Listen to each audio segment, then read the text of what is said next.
দুদিনীয়া কাৰ্যসূচীৰে টিয়ক জাতীয় বিদ্যালয়ৰ 22 সংখ্যক প্ৰতিষ্ঠা দিৱস উদযাপন 2002 চনত টিয়কৰ শিক্ষা ক্ষেত্ৰখনত নতুন দিগন্ত সূচনা কৰি প্ৰতিষ্ঠা লাভ কৰা টিয়ক জাতীয় বিদ্যালয়ৰ আজি 22 সংখ্যক প্ৰতিষ্ঠা দিৱসটি দুদিনীয়া বৰ্ণাঢ্য কাৰ্যসূচীৰে উদযাপন কৰা হৈছে।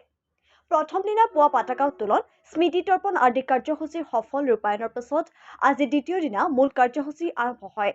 দ্বিতীয় দিনা প্ৰথম কাৰ্যসূচী হিচাপে বিদ্যালয়ৰ ছাত্ৰ-ছাত্ৰীসকলে প্ৰস্তুত কৰা প্ৰদৰ্শনীৰ দ্বাৰ আনুষ্ঠানিকভাৱে জ্ঞানপীঠ একাডেমীৰ অধ্যক্ষ ডক্টৰ কুমাৰ ৰফেল শইকীয়াই উদ্বোধন কৰে।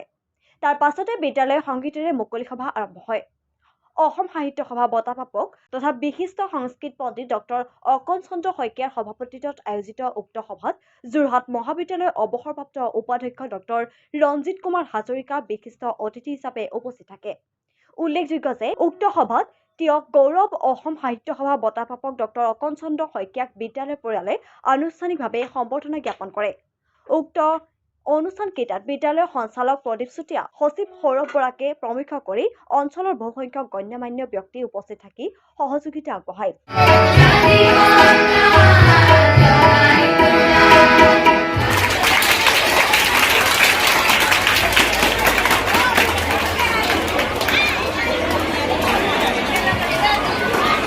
আমি তেখেতলৈ পুনৰবাৰ ছাত্ৰ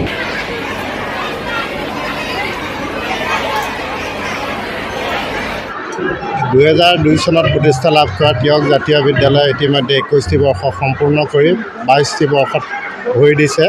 আমি 22টি বৰ্ষৰ প্ৰতিষ্ঠা দিৱস 7 জানুৱাৰী আৰু 8 জানুৱাৰী দুদিনীয়াকৈ অনুষ্ঠিত কৰিছোঁ। সেই 7 জানুৱাৰীত পতাকা উত্তোলন কৰে মুখ্য সঞ্চালক মহোদয়ে, বন্তি প্ৰজ্বলন কৰে প্ৰেছ ক্লাবৰ উপদেষ্টা নিৰ্মলেন্দু পাঠকদেৱে। ইয়াৰ পাছতে স্মৃতি তৰ্পণ কৰে সচিব মহোদয়ে। আমি সেইদৰে কালিৰ কাৰ্যসূচী সম্পূৰ্ণ কৰা হয়। ইয়াৰ পাছতে আমি খন ছাত্ৰ ছাত্ৰীসকলৰ চিত্ৰাংকন প্ৰতিযোগিতাৰ লগতে আজি আমি প্ৰদৰ্শনীৰ দ্বাৰ উন্মোচন কৰা হয়। 8 তাৰিখে প্ৰদৰ্শনী উন্মোচন কৰা হয় জ্ঞানপীঠ একাডেমীৰ অধ্যক্ষ ডক্টৰ ৰাফেল কুমাৰ শইকীয়াদেৱে।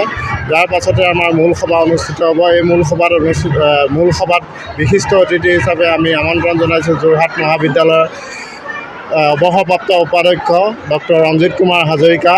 তাৰ লগতে সেই মূল সভাতে আমি সাহিত্য বঁটা প্ৰাপক ডক্টৰ অকন চন্দ্ৰ শইকীয়া, যিজন আমাৰ জ্ঞানপীঠ একাডেমীৰ বৰ্তমানৰ ৰেক্টৰ হৈ আছে, তেখেত টিয়ক জাতীয় বিদ্যালয়ৰ জ্ঞানপীঠ একাডেমীৰ লগত সম্পূৰ্ণৰূপে পৰামৰ্শদাতাৰূপে জড়িত হৈ আছে। আমি তেখেতক বিশেষভাৱে আজি এই সভাতে সম্বৰ্ধনা জনোৱাৰ ব্যৱস্থা কৰা হৈছে। এই দুয়োদিনৰ কাৰ্যসূচীত ছাত্ৰ ছাত্ৰীসকলে সম্পূৰ্ণৰূপে অংশগ্ৰহণ কৰি বৰ্ণিলভাৱে এই প্ৰতিষ্ঠা দিৱস সম্পূৰ্ণ কৰে।